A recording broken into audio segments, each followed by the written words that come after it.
जब पुतिन दिल्ली में थे तो जमीन पर इंडिगो ने भारत को आईना दिखा दिया। और यह आईना इतना साफ है कि आंखें बंद कर लेने से सच नहीं बदल जाता। नमस्कार, एससीजी न्यूज पर मैं हूं नरेंद्र पांडे।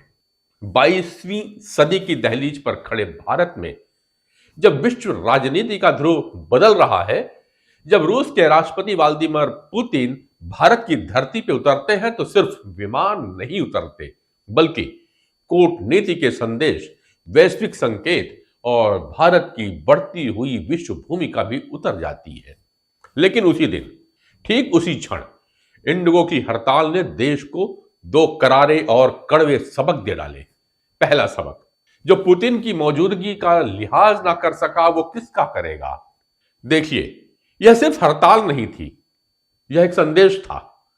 और दुर्भाग्य यह कि यह संदेश किसी विदेशी नेता को नहीं बल्कि भारत की सरकार को भेजा गया। रूस के राष्ट्रपति की यात्रा किसी सामान्य दिनचर्या की घटना नहीं थी। यह वही पुतिन है जिनकी एक यात्रा से दुनिया के सुपर पावरें अपनी कुर्सियां एडजस्ट करने लगती हैं। अमेरिका नोटिस लेता है, चीन की भौहें तन जाती हैं, यूरोप सांस रोक कर देखता है कि भारत किस ओर झुकता है। और ऐसे समय में देश के भीतर की एक निजी कंपनी इस स्तर का दुस्साहस कर सकती है कि हजारों उड़ानें प्रभावित, लाखों यात्री फंस जाते हैं। एयरपोर्ट पर अफरा तफरी और अंतरराष्ट्रीय मीडिया को भारत की इंफ्रास्ट्रक्चरल कैपेबिलिटी पर सवाल उठाने का अवसर मिल जाता है। किसी को हड़ताल करनी है तो करिए ना, किसी को अपनी मांगे रखिए तो रख लीजिए, लेकिन समय का चयन एक टेस्ट था। और इंडिगो इस टेस्ट में सिर्फ फेल ही नहीं हुई, बल्कि उसने दिखा दिया कि भारत के अंदर कुछ कारपोरेट शक्तियां इतनी मजबूत हैं कि वे राष्ट्रीय प्रतिष्ठा को भी चुनौती दे सकती हैं। यह केवल विरोध नहीं था, यह टाइमिंग था, यह प्रेशर था, यह मैसेज था, और इसे समझना जरूरी है। दूसरा सबक, भारत में एयर ट्रेवल का नाम इंडिगो है बस। सबसे बड़ा झटका यही था कि देश के पास इंडिगो का कोई विकल्प है ही नहीं। यह बात अचानक नहीं हुई है, यह सालों से बनाया गया है। धीरे धीरे, चुपके चुपके, बिना शोर किए जेट एयरवेज गई, किंगफिशर गई, गो फर्स्ट गई। एयर इंडिया का निजीकरण के बाद भी पूरी तरह तैयार नहीं हुआ गया। विस्तारा अब भी सीमित मार्गों पे, बाकी छोटी एयरलाइंस बस मौजूदगी निभा रही है अपनी। और इस वैक्यूम में इंडिगो धीरे धीरे, बहुत धीरे धीरे अपना एकाधिकार बना के रह गई। आज स्थिति यह है कि अगर इंडिगो एक दिन भी बंद हो जाती है तो भारत का आधा आकाश रुक जाता है।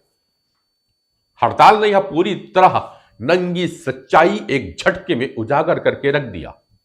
एविएशन सेक्टर में भारत विकल्पहीन है, और विकल्प विहीन होना किसी भी देश के लिए सबसे खतरनाक स्थिति होती है। अब सवाल यह नहीं है कि इंडिगो ने सही किया या गलत।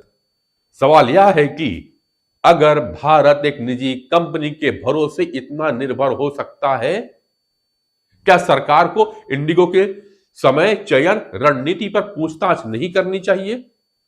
क्या विदेशी कूटनीति के महत्वपूर्ण दिनों में ऐसी घटनाएं देश की छवि को चोट नहीं पहुंचाती? और सबसे गंभीर सवाल, क्या हमारी स्काइज और फ्यूचर मोनोपोलाइज्ड हो चुका है?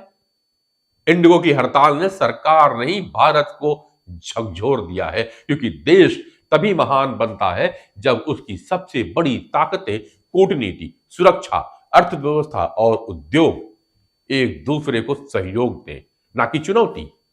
और जब एक निजी कंपनी देश की कूटनीतिक प्रतिष्ठा से ऊपर खुद को रख ले तो समझ जाइए, समस्या कर्मचारियों की नहीं, व्यवस्था की है। अंत में बस इतनी सी बात है, इंडिगो ने हड़ताल नहीं की, उसने देश के सामने एक सच रख दिया है, एक कड़वा, बेपर्दा और जरूरी सच। पुतिन की मौजूदगी का सम्मान न करने वाली कंपनी देश के हित में सोचने का दावा कभी नहीं कर सकती। और भारत के आसमान में इंडिगो के अलावा कोई ठोस विकल्प है ही नहीं।